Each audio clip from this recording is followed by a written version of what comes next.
Hi. The Church of Spalletti was in Amsterdam this week. Did you attend? Spalletti and this Napoli side really are the truth right now, aren't they? Still 3 matches to go in this group, fellas, but suddenly Adrian's predictions of them topping this group isn't looking crazy, right?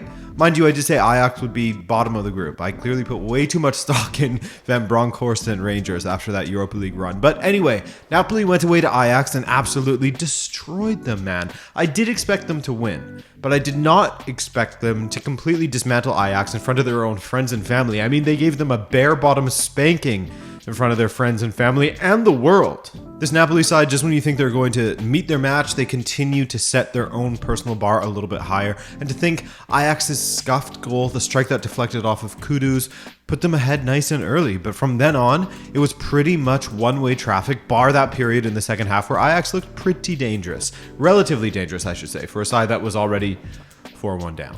For Napoli, it was brilliant. I was personally loving seeing Jack Raspadori, begin to thrive as he is delivering all the promise he showed while at Sassuolo. Great header from that Oliveira cross to get things started.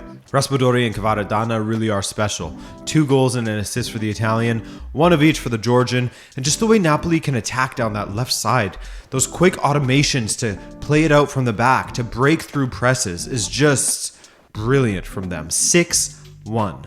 After a frustrating result against Brighton, Liverpool managed to keep a clean sheet with a 4-2-3-1 formation to help give a little bit of coverage for that back line, and it worked. They really should have scored more goals against Rangers. Here's looking at you, Darwin.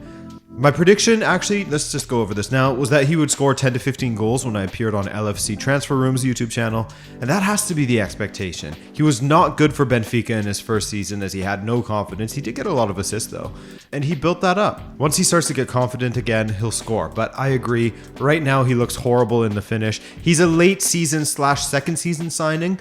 Unfortunately, that price tag, that as high as it is, people are going to expect an immediate impact. It's not going to happen. Some coaches will say that it's more important to focus on the fact that, a player is actually arriving in the positions to score than it is to focus on the finishing. I think it's okay to point out that the finishing is in a terrible state. Clearly, that red card situation and what followed, sort of the inconsistency of playing time, has hurt him. Because he looks a different player from the one that changed the game against City in the Community Shield, that thrashed Leipzig in preseason, that changed the game against Fulham when he came on at the beginning of the season. Then that red card hit and he hasn't been the same since. Speaking of confidence, Trent Alexander-Arnold will have built some up after that stunning free kick against Rangers, but there were never any questions surrounding his abilities when it came to striking the ball or assisting his teammates. And Mo Salah with a penalty, no goals from open play for Liverpool, which isn't great, but hey, a win is a win. They sit in second behind Napoli with Ajax on their heels. As has been echoed by some, shout out my man Jamie on Twitter. Just as everyone expected, Club Brugge at the top of Group B ahead of Porto, Leverkusen and Atletico, without a single goal conceded after 3 matches. This week they hosted none other than Atletico Madrid, and they continued their great play under Karl Hofkins, initially going toe-to-toe with them in that first half, with Jutkala setting up Sowa for his second goal of this Champions League season. The Spanish forward, Jutkala, he was in great form, man. Dangerous player to watch out for. Striker to striker goal. That's always fun to see. And in the second half, with Atletico turning up the heat a bit, Club Brugge sat back. Don't worry though, Tejan Buchanan, the Canadian, held up the ball well, which fell to Jutkala to finish Pat Oblak. Try as they might, even from the penalty spot, Atleti could not score. 2-0 Brugge. In the other match, FC Porto went up against what has been a horrible Bayer Leverkusen side that's now bringing in Xabi Alonso. My God, they look bad. Even in saying that, playing at home against Leverkusen, Diogo Costa was probably the man of the match for Porto, making 6 saves on the night. Some of them truly impressive to deny a frustrated Leverkusen side. Meanwhile, Stefan Eustachio, another Canadian, one of 3 actually who started on Tuesday night in the Champions League. He was instrumental in the midfield for Porto, while Mehdi Taremi bagged 2 assists. That first one was very nice for Zaidu. The second one was nice too. Great vision and execution for that through ball. Both sides had a goal called off, while Leverkusen also had a penalty saved. Schick stopped by a big Diogo Costa hand. Important win for Porto, as that puts them on 3 points, equal to that of Atletico and their opponents Leverkusen. Before we get to the farcical refereeing in Inter versus Barcelona, a quick check-in on how Bayern did at home against Victoria Plzeňa. Fantastic, of course. So fantastic, in fact, that Julian Nagelsmann was able to sub out two of his top players in Alphonso Davies and Jamal Musiala at halftime in order to conserve them for their match against Borussia Dortmund this coming weekend in the Bundesliga. The party got started early, with Jamal Musiala setting up Leroy Sané, sort of. I mean, Sané still had a ton to do. He's been in good form lately for Bayern, hasn't he? He has unlocked the power of the man bun. He scored a brace and a goal and an assist for Mane. Mane's was a stunner. 2 assists for Goretzka and a goal apiece for Choupo-Moting and Gnabry. Easy peasy for Bayern, 5-0 the final. Now, as for Inter versus Barca, there are two things that can be true at the same time in this one. Inter fought hard and played like warriors, something they have failed to do in the Serie A as of late. And the goal from Hakan was a great strike, low past Ter Stegen. But another thing that is true, Barcelona were robbed. Twice. Well, I can't really see anything coming of their formal complaint that they are allegedly lodging to UEFA regarding the officiating from this match. I can understand why they are making it. Now, this doesn't excuse their performance, as Barcelona were all labor and not much end product in the attack. The one time they managed to finally score, they had it chalked off, rightfully so, due to a handball in the build-up. Lewandowski has a reputation to go missing in matches of this stature, unfortunately, and the same could be said in this game, in my opinion. Dembele was the only one that caused any kind of danger down the right, but it all became predictable for Inter in defense. Try to cut off Dembele on the right, and if you can't, you know he's going to launch a cross into the box. I mean, to be fair to them, 2 crosses from the right resulted in a goal that was called off for the handball, and what should have been a penalty. As always, the UEFA broadcast is somewhat suspicious with what they show from the VAR images, to the point now where I will listen to any and all VAR-related conspiracy theories. Crazy how we have to rely on other broadcasters to show us better images, such as with this Dumfries handball in the 92nd minute. Every other angle, it was kind of tough to see, but it still looked like a handball maybe, but this one is blatant, as you can see his hand move from the contact with the ball and everything.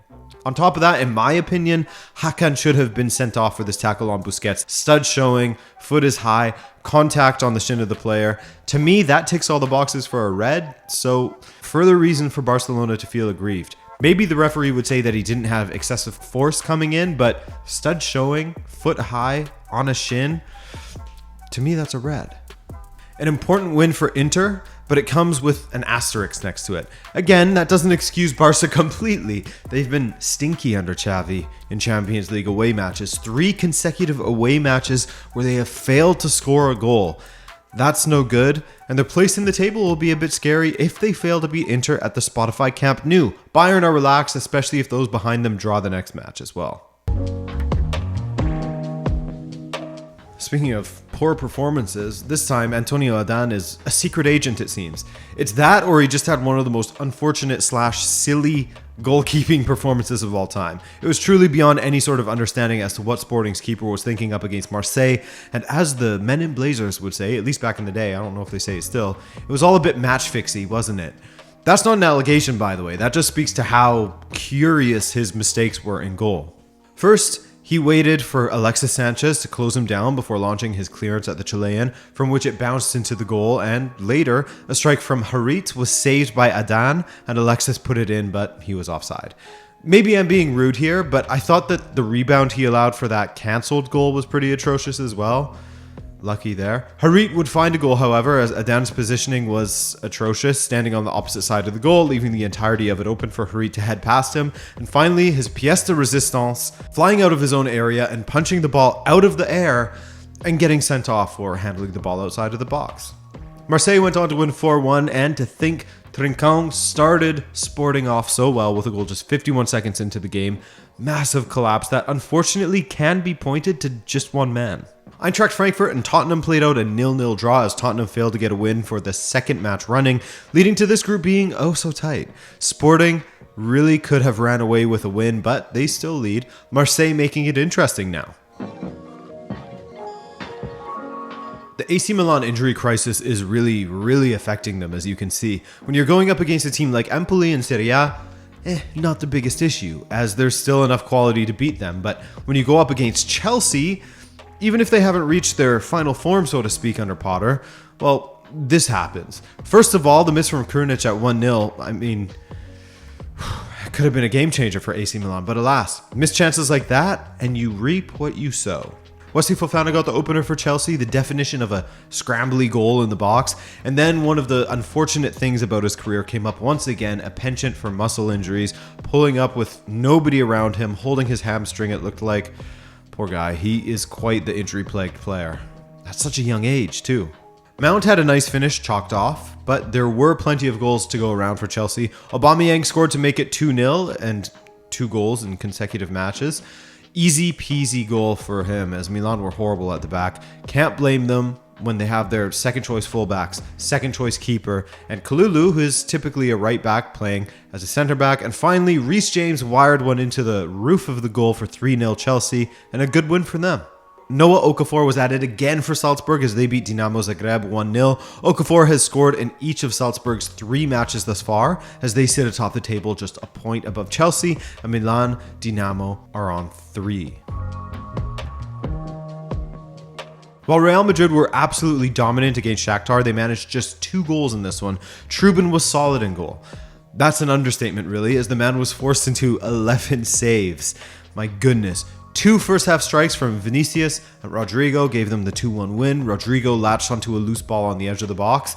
A bit fortunate in some ways that his attempted pass came off of the Shakhtar defender and ended up just being a wall pass to himself before slashing it low past the keeper. For Vinicius, Rodrigo played a setup man, but the build-up was much more than that. The way Real Madrid carved through Shakhtar with Benzema and Tchouaméni getting involved, the final ball played through by Rodrigo to Vinicius, his 7th goal in 11 appearances, not so bad at all, and a dance to boot, of course.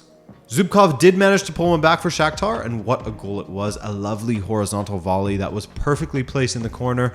That would be all the scoring, but it wasn't for want of trying, man. This was an open match. Combined, there were 47 attempts. 47! 36 of which were from Real Madrid. They really should have had more, but hey, the win is what matters. They can find their finish soon now that Benzema is getting reintegrated into the squad. Oh, and another top Fede Valverde performance. Celtic versus Leipzig was the early match on Wednesday. Well, one of 2, of course. And Marco Rosa's side started so well. Christopher Nkunku scored a stunning goal in the 18th minute. Delicious chip, but it was called back for offside, unfortunately for him. No matter, he's quality. He got one about 10 minutes later that counted. Quick counter, Andre Silva, a perfectly weighted through ball, and R9 Nkunku rounds the keeper and slips it between the defender and the post. Beautiful. May have actually come off of the Celtic defender for the through ball. Not sure there.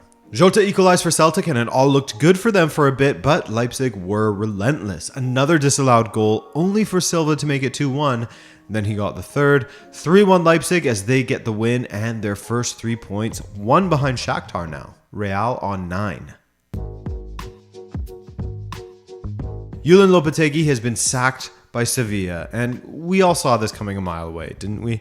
Another terrible performance from Sevilla as they lose 4-1 at home against Borussia Dortmund. I mean, I feel for him, as it's not easy to lose what made your team so good. Your defensive solidity, thanks to Jules Koundé and Diego Carlos. That was their foundation last season. The best defense in La Liga, gone in one summer. That's really difficult to recover from, not to mention all of the other losses to their squad. So I do feel for Lopetegui in some ways, as the cards were stacked against him this season, but it just wasn't working anymore.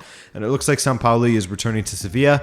As for Dortmund, their topsy-turvy season continues, man. At least it was a topsy this time.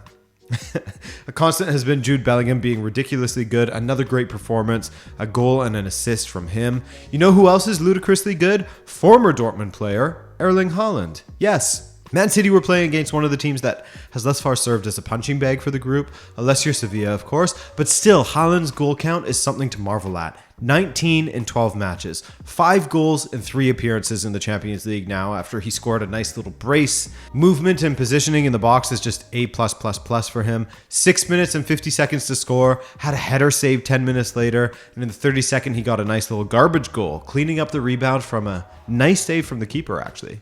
Some great play from Sergio Gomez, who was a nice low-key under-the-radar signing for City. He had a strike deflect twice and go in. Not a goal for him, unfortunately. Mahrez and Alvarez capped it all off for 5-0, and it's too easy for City these days, no matter the opposition. They are running away with the group, but Dortmund are on 6 points as well.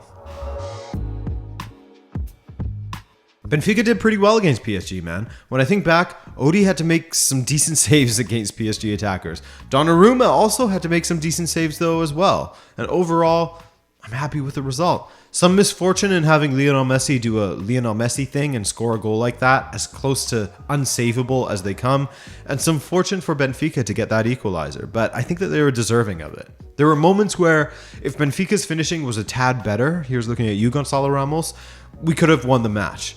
Here's looking at you, David Neres, as well. And there were moments where you could say the same about PSG, I guess, too. That said, the quality of chances that we had, I mean, just look at the expected goals. We edged them there. We definitely should have had more, had guys like, again, Ramos and Neres had their finishing boots on as opposed to their fishing boots, but that's okay. Am I really going to be upset about a point against PSG? Hell no. Proud of this team. It could have been worse. I mean, look what happened to Ajax at home, right? So Juve took on Maccabi Haifa at home, and in my video critiquing Allegri at Juve, I spoke of how the period following the international break is a must-win for him because they are games that should only ever be wins for Juve. Bologna last weekend, they won. Maccabi Haifa at home. AC Milan, I mean, a loss wouldn't be held against him as much there, despite them being riddled with injuries. Well, And so a 3-1 win for Juve at home in the Champions League yesterday was great for their supporters. They had moments where Di Maria was magical with a hat-trick of assists, a brace from Rabiot of all people. Some really nice moments for the supporters, but there were also some really familiar terrible moments for them. That said, a win is all that really matters when you're trying to build a winning habit and you hope that the poor performances will follow. So PSG and Benfica are on 7 points apiece, while Juve are on 3 points. The next match day will be very telling, man. Benfica in Paris, Juve in Israel. That's it. Thanks as always for watching, guys. I love ya, and I'll see you soon. Ciao.